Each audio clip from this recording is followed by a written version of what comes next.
Kalian belum ngerjain tugas kemarin? Belum. Kita jangan buang sampah dulu ya.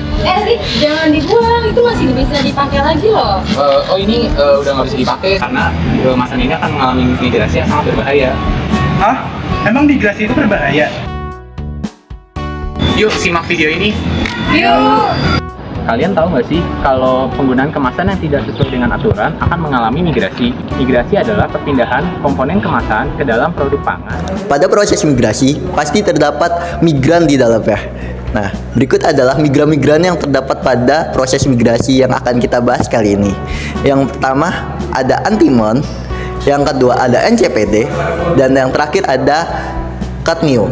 Nah, migran-migran tersebut dapat berbahaya jika penggunaannya tidak sesuai. Lalu, apakah saja bahayanya? Yang pertama yaitu antimon. Antimon merupakan senyawa yang bersifat toksin dan beracun. Apakah kalian tahu senyawa antimon dapat ditemukan di botol air minum plastik PET?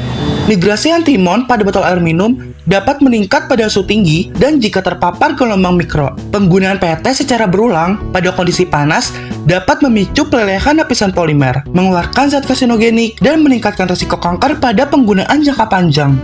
Solusi yang harus dilakukan adalah: pertama, menggunakan alternatif untuk mengurangi penggunaan plastik atau bahan yang mengandung antimon trioksida dapat melibatkan material yang lebih ramah lingkungan. Kedua, menggunakan botol yang terbuat dari bahan baku biodegradable atau terurai secara alami, seperti polilaktida yang berasal dari tanaman. Menggunakan botol kaca yang dapat digunakan kembali dan dapat didaur ulang, serta tidak melepaskan bahan berbahaya ke dalam minuman ataupun makanan. Migran selanjutnya yaitu adalah MCPD. MCPD merupakan senyawa kontaminan yang tidak terdapat pada bahan baku tetapi terbentuk karena reaksi kimia tertentu selama proses pengolahan. MCPD tidak hanya ditemukan pada produk pangan, tapi juga pada kemasan kertas loh. Penggunaan migran MCPD yang melebihi batas ambang toleransi dapat menyebabkan kemasan duplex yang digunakan sebagai kemasan primer pada pangan menjadi berbahaya. Bahaya yang ditimbulkan yaitu dapat memberikan efek pada ginjal dan organ reproduksi. Selain itu, migran MCPD bersifat karsinogenik yang dapat memicu pertumbuhan sel kanker pada tubuh manusia. Bagaimana sih MCPD bisa bermigrasi? MCPD pada kemasan duplex dapat bermigrasi karena waktu kontak yang cukup lama dan juga suhu yang tinggi. Lalu, bagaimana solusi yang harus kita lakukan untuk menghindari bahaya dari migran tersebut? Solusi yang bisa dilakukan yaitu yang pertama, tidak menyimpan makanan dengan waktu yang cukup lama dalam kemasan duplex.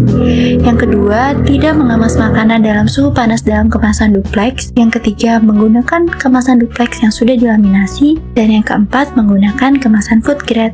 Selanjutnya yaitu migran kadmium. Kadmium merupakan logam berat berbahaya yang dapat berisiko terhadap kesehatan manusia. Migrasi kadmium pada kemasan kaleng terjadi karena waktu penyimpanan yang lama dan menyebabkan kadar kadmium semakin tinggi, yang akhirnya membahayakan kesehatan manusia. Bahaya yang terjadi yaitu merugikan ginjal dan sistem saraf dalam konsentrasi yang relatif rendah, karena tidak dapat terurai secara biologis. Solusi yang dapat kita lakukan adalah yang pertama, menggunakan kemasan alternatif yang tidak mengandung kadmium seperti plastik atau bahan lain yang sudah food grade. Lalu solusi yang kedua yaitu tidak menyimpan makanan dengan waktu yang cukup lama dengan kemasan kaleng.